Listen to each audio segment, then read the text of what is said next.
Bonjour et bienvenue dans Profession Sophrologue, le podcast dédié aux sophrologues qui veulent donner de l'énergie à leur activité.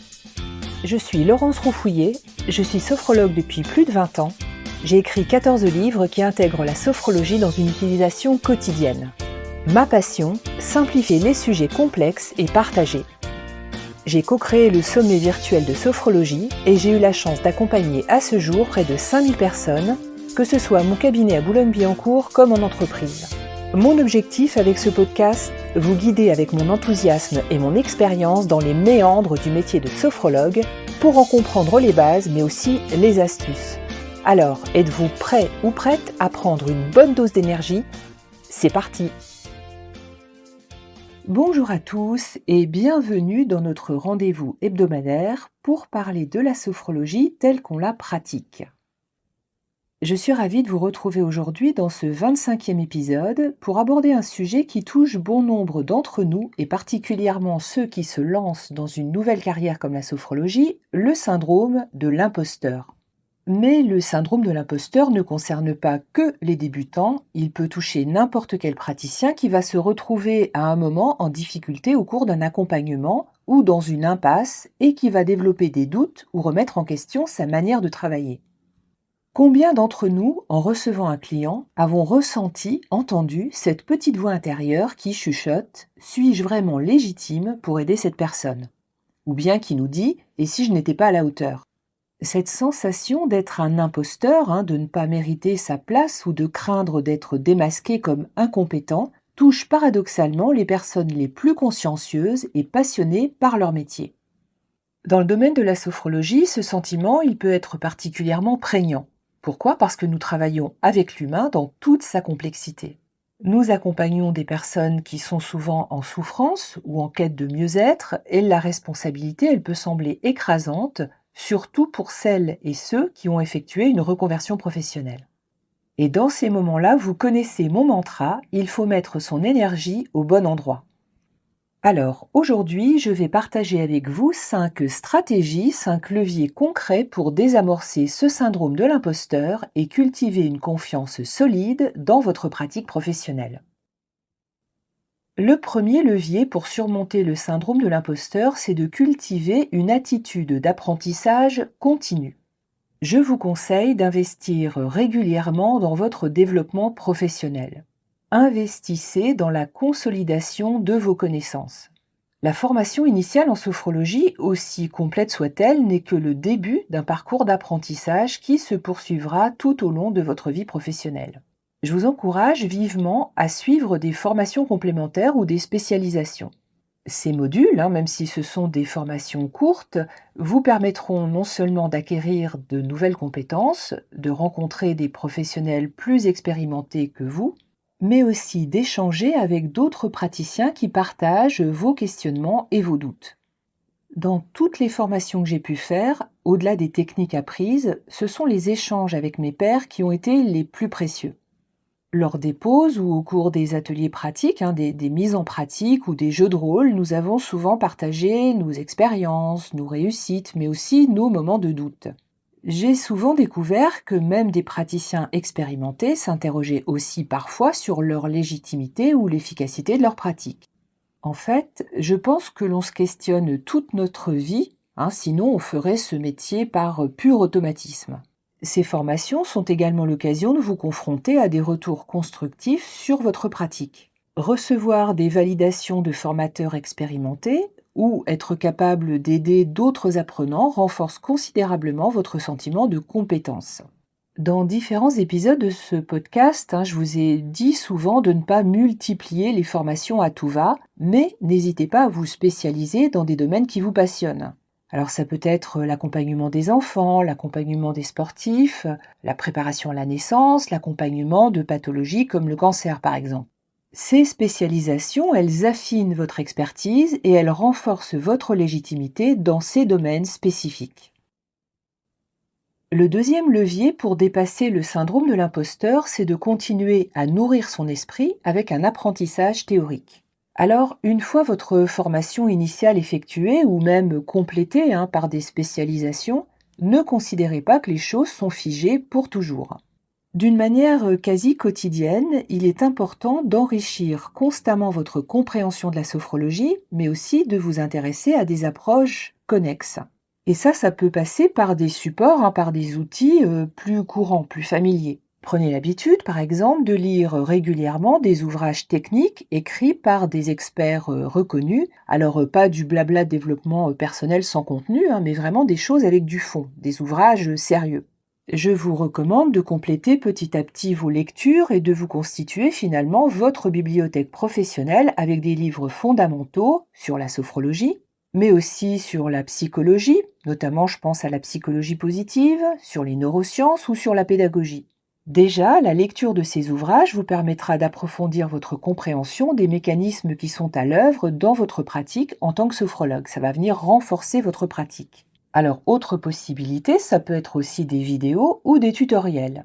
Internet regorge également de ressources précieuses. À la limite, il y en a même trop. Il faut vraiment faire du tri. Mais vous pouvez suivre des conférences en ligne, vous abonner à des chaînes YouTube animées par des professionnels reconnus, écouter des podcasts spécialisés.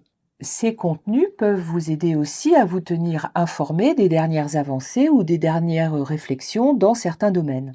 Pour moi, c'est vraiment hyper important de suivre les évolutions des pratiques et des approches.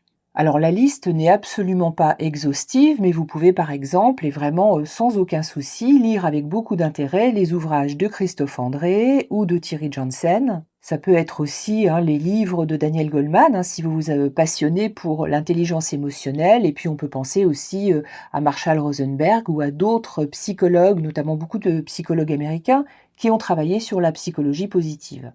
Donc que ce soit autour de l'hypnose, de la CNV, de la PNL ou de la Processcom, ce sont des livres dont les pages sont souvent cornées, où elles ont vraiment de nombreuses lignes qui sont surlignées en fluo. Moi en général, mes livres, je les maltraite parce que je prends beaucoup de notes. Ce socle théorique solide, il peut constituer une sorte de filet de sécurité pour vous face à vos doutes. Plus vous parviendrez à structurer votre pensée, et plus vous vous affirmerez dans votre posture. Le troisième levier pour dépasser le syndrome de l'imposteur, c'est d'expérimenter et de pratiquer constamment. Dès le départ, je vous incite vivement à mettre en application vos connaissances aussi souvent que possible. La sophrologie n'est pas une discipline théorique, c'est une pratique vivante qui s'enrichit par l'expérience. N'attendez pas de vous sentir prêt à 100% pour proposer des séances. Alors bien sûr, attendez d'avoir fini votre formation, mais n'attendez pas, dans une sorte de perfectionniste, d'être vraiment totalement prêt. Commencez, il faut commencer. Commencez par pratiquer avec votre entourage. Souvent, l'entourage, il va être bienveillant, puis élargissez progressivement votre cercle. Chaque séance, c'est une occasion d'apprendre, d'affiner votre approche et de gagner en assurance, à condition bien évidemment que vous respectiez les champs d'action et les indications de la sophrologie. Personnellement, j'aime bien aussi investir dans ce que j'appelle du temps R&D, du temps R&D. Comme une entreprise qui conserve, qui entretient même un département recherche et développement pour travailler sur le futur de ses produits. Travaillez sur le futur de votre pratique. Donc, adoptez vous aussi une démarche d'innovation et d'expérimentation. Vous pouvez vous appuyer sur vos lectures ou les découvertes faites au cours de vos différents apprentissages théoriques pour envisager comment vous pourriez les mettre en application. Alors, émettez des hypothèses, testez différentes formulations, adaptez les exercices à certains publics spécifiques, observez les réactions et les retours. Je vous conseille de tenir un journal de vos recherches. Moi, je l'ai beaucoup fait au début pour noter ce qui fonctionne particulièrement bien, ce qui peut être appliqué et ce qui pourrait être amélioré ou ce qui est à creuser. Rappelez-vous que même les sophrologues les plus expérimentés ont commencé par leur première séance avec leurs maladresses et leurs incertitudes, tout comme vous.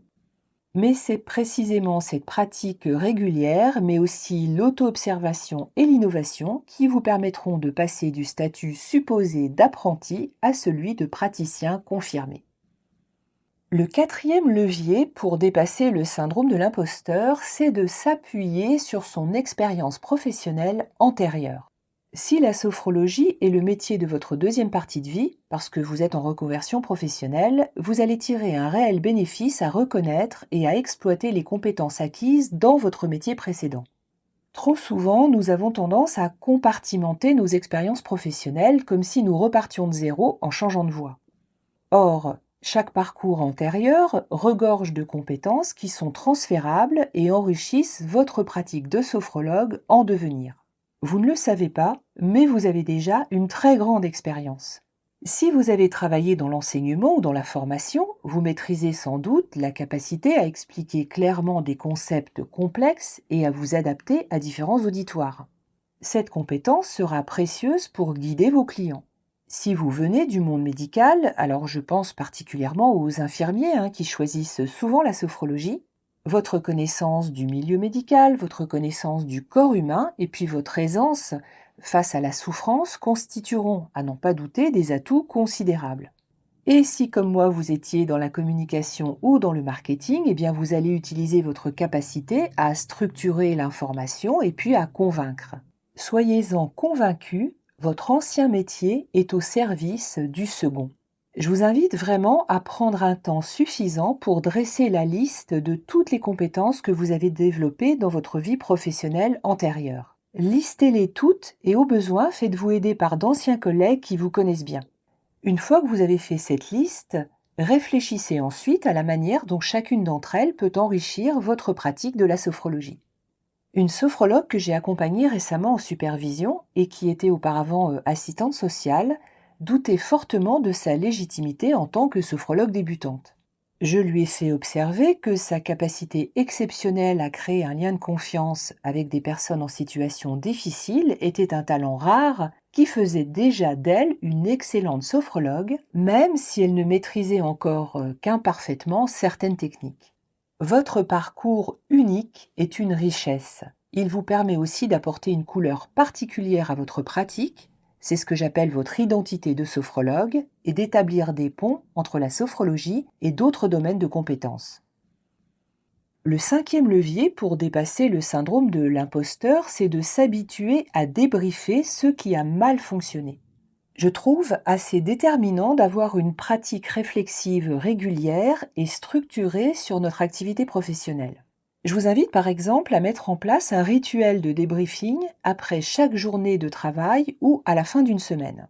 Vous allez prendre 10 à 15 minutes pour noter dans votre journal professionnel un certain nombre de questions. Qu'est-ce qui a bien fonctionné aujourd'hui ou qu'est-ce qui a bien fonctionné cette semaine? Quels moments m'ont semblé plus difficiles? Qu'ai-je appris? Quelles questions me posent encore problème? Qu'est-ce qui peut se cacher derrière ces fonctionnements? En effet, c'est important que vous puissiez formaliser ces questions, même si vous n'en avez pas encore tout à fait les réponses, plutôt que de les ressasser dans votre tête.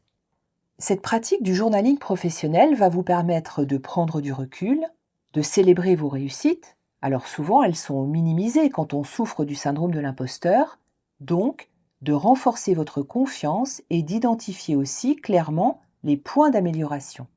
Au-delà de cette réflexion personnelle, il est essentiel d'élargir cette technique du débriefing à d'autres, notamment en créant des occasions d'échange avec d'autres collègues, avec d'autres professionnels.